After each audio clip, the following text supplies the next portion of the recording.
So, another robotics video hatid sa inyo ng Sir Lupit TV. Simulan na natin. Gagawa tayo ng catapult. Okay. Medium motor. Lagyan mo nitong pula. 2 module yun na axle. Tapos ito 4-tooth gear. Okay na. Lagyan mo ng 2 module connector peg. Kabilaan. Paikot dun sa medium motor. Yan, paikot. T-beam, T. Wait lang, nagbibideo ako. T-beam ulit. Wait lang, okay yung ano sa video ah. Yan. So, T-beam. Tapos, ito. Yan. Pasok nyo dyan. Itong 4-tooth gear dito sa kabila. Yan. Malaking factor to guys kasi pag dito nyo to nilagay, iba yung ikot nyan compared sa pag dito nyo nilagay. Parang tutuhugin nyo lang.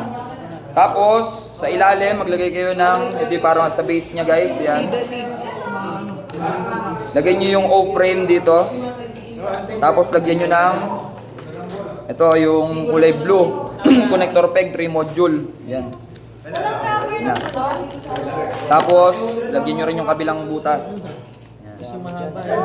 Tapos 2 module connector peg dito sa isa pang butas ng O-frame tsaka sa kabila. So meron na siyang tig-tatlong parang galamay. Lagyan mo ng O-frame ulit para sa base, kabila O-frame ulit para sa base. Yan na siya. So yan na siya. Yan. Okay. Sa kamay na tayo. Kuha kayo ng 3 ganito. Pag dikit-dikitin nyo, kuha kayo ng 3 module na ganito, axle. Kahit yung gray lang, pwede na yun guys. Ayan. Para tabi-tabi na sila.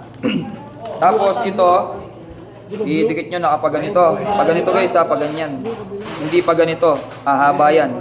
So pag ganyan. So ito, sa ngayon, ganyan muna yan. Yan, ganyan pala, sorry no. Ganyan, pantay-pantay lang. So pasok nyo lang doon dito, diretso. Yan, tapos ito rin. Yan, yan. So pag tinignan nyo, i-push nyo lang. Yan. Yan sa side view. Ganyan dapat itsura guys ha. Tapos lagyan nyo lang ng ito. Ito yung sinasabi ko kanina. Pag ganyan. Tapos ganun din sa kabila. Pag ganyan. Yan guys. Tapos ito nga yung dalawa na to, ilalagay nyo dito. Yan. So, pasok nyo lang. Wala namang tamang orientation, basta ilagay nyo lang. Yan. Tapos na guys, yan na yun. Tapos, try natin. Yung bala para dito guys, kahit yung ganito lang. Ganyan lang, gawa lang kayo ng ganito. Wait lang, nagbibideo ko. Tapos ito, mag-fit yan dito.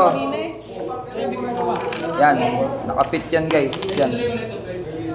Oh, yan. So try nating ihagis.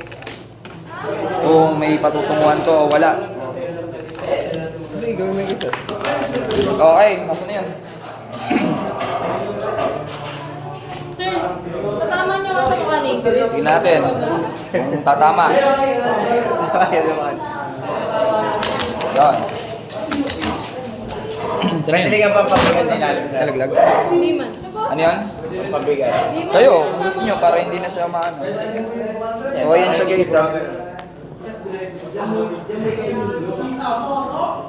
So pagkainan natin.